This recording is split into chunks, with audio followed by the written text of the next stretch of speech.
Hello, it's Leisha Holmes of Key Recruitment here, and thank you for joining us on our YouTube channel. And I am delighted to welcome today a guest who I've known for a very long time and has been a partner to Key Recruitment and a great supporter. It's Caroline Oberman of Linear Resourcing. How are you? I'm good, Leisha. How are you? I'm great, thank you very much indeed. And I know that you'll have a number of your audience watching too, but for those who aren't familiar with you or your business, can you give us an overview as to what you actually do, please? Yeah, certainly. So I'm a regional director for Linear Recruitment. We partner with construction companies throughout the Northwest and as a company throughout the UK.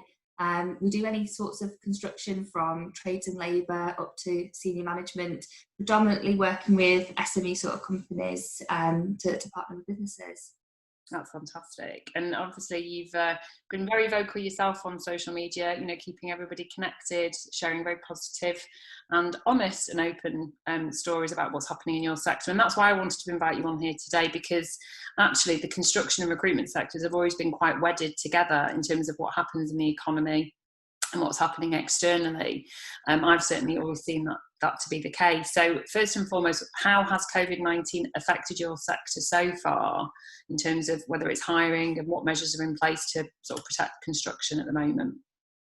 Well, I'm sure everybody was aware at the beginning of lockdown, a lot of the sites were shut, like most other industries, really. But it was quite well reported in the press that the government never actually told the construction sites to shut or the companies to shut, but for their own sort of safety and well-being. I think a lot of our clients certainly felt it was a good time to sort of shut down and have a look at the sites so that they could implement social distancing and the other sort of COVID steps that they needed to take. So for us, it has been quite a quiet time in the run-up, during lockdown. But we are sort of seeing now some signs of things getting back to normal and sites opening. So we are very sort of hopeful for the future. I don't know if anybody ever watches the Glennigan's channel, but they have some really interesting information about the sites and the percentages open. I think I saw on Friday something like there are only 16% of sites in England that are still shut now. So we are all moving in the right direction, which is good news. Which is encouraging, absolutely.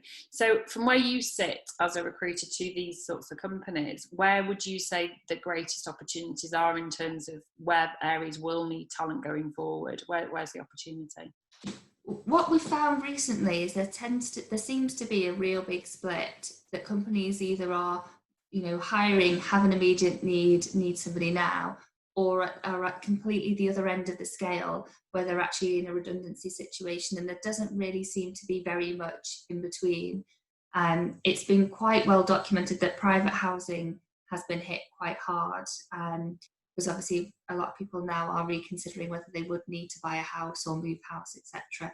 And I think there are still only 46% of housing sites that are open. So that's a particular sector that's been hit quite hard. But there are other sectors that are coming back a lot quicker. So civil engineering is a great opportunity. There are, key projects that will still need to be delivered within highways and water and things like that. Social housing, again, is another good sector to look at. There is still a housing shortage, and so whilst there might not be the speculative housing built for the likes of Redrow and Wimpers, there will still need to be houses built on behalf of the council. And then obviously with all of the stuff that's been going on, healthcare and education, two big areas that we will be looking at for development. I mean, even just walking around or driving around, you can still see that people are moving around. So there's definitely an opportunity. And one thing that I've always been a huge advocate of is people training into different markets. So how easy is that for somebody in construction that maybe has been working in house building? Is that feasible for people to do that? Yeah, do you know what? I've seen it a lot more recently than in the past. There used to be very set vertical sectors and not a lot of crossover. But what you've found now is actually some of the bigger companies actually do a mixture of things. So perhaps a company that only did social housing before might now work in the private sector as well, and they've therefore encourage people with a range of experience. So there is a lot more crossover now, and it is good news for people if people are losing jobs or worried about redundancies in the private housing sector. You can transfer a lot of those skills into social housing. especially from an operational point of view. And within engineering and things like that, if you're working for a house builder doing design engineering on roads and sewers, you could do that for consultancy for a civil engineering company. So there is definitely crossover for people. Even just this week, we've had an offer for a candidate who came from a speculative housing background to go into social housing in a commercial role. So people are definitely more open to it now. That's really good to hear, isn't it? I think generally people are just a bit more open to being adaptable and sort of thinking outside the box a lot more. Now, when we were off camera, we were talking about how this COVID-19 situation compares to the 2008 credit crunch, and then obviously what happened to the recruitment and construction sectors simultaneously. How do you think this compares to that time? It feels completely different to me, to be honest. And as we were saying, one of the big things was back in the recession, there didn't really seem to be an end, or no one knew when there would be an end to it. Whereas we know there will be an end to this, and we are working towards it. So it's a bit less doom and gloom, for want of a better word, and a bit more positivity, if you exclude a lot of the press, of course.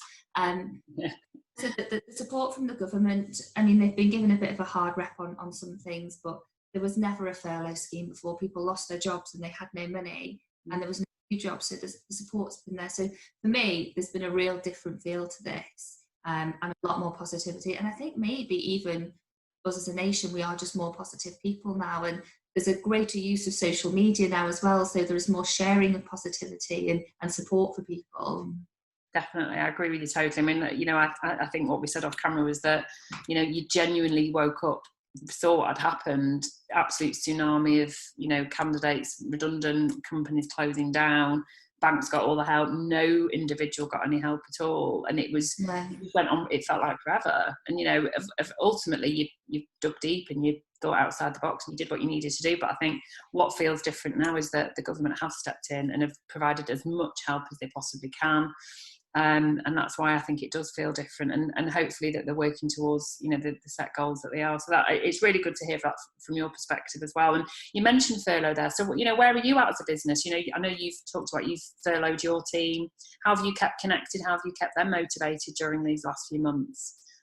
So we have furloughed quite a lot of people. We are in the stages now of bringing them back, which has been really, really nice. It is hard, isn't it, to engage with people on furlough, because you have to, I think we were always a bit scared at the beginning what you were and were not allowed to do. You know, if people share your LinkedIn post, is it deemed as working? Will we get into trouble? So we were a little bit careful, but we do, we're quite a chatty team anyway. So we changed our work WhatsApp group from the work phones to a Facebook Messenger group instead, to keep in touch from there. We've had a quiz night as well, which was really good. So we are planning to have another quiz night as well, with a gin or something over on the Zoom or the Teams. So we are all pretty much in contact with each other all the time. And I think that's the difference again to 2009, isn't it? That we didn't really have the level of social media that we have now, so you just didn't know what your competitors were doing, you didn't know what your staff were doing. So I do think it feels very different, and I've come away from this feeling a lot more positive, and you know, ultimately things will continue. You know, you've shared some really interesting stats there, and I think, you know, that's really promising. Is there anything else you want to share with the audience, Caroline? I don't think so. I think we've covered quite a lot. The only thing I was just thinking when you said there actually about competitors is, that's another thing that I feel that's very different now from last time, is I've connected with a lot of my competitors and chatted about the market and what they're doing, and we've, you know, shared best practice and ideas, and that's pretty novel really, you know, for somebody in competition too. So I think on the whole it's a real positive for the industry as a whole, that we are now communicating better and being a lot more positive together. Definitely. You need to finish on that line that I'm going to steal. The fact that you are, go and say what I said before, that we're all what was it? We're all in the same storm, but we're all in different boats. You heard it here first, guys. Thank you so much for joining me, Caroline. It's been absolutely wonderful. You're very welcome. All your contact details will be on this YouTube, and thank you to everybody for watching. Thank you so much.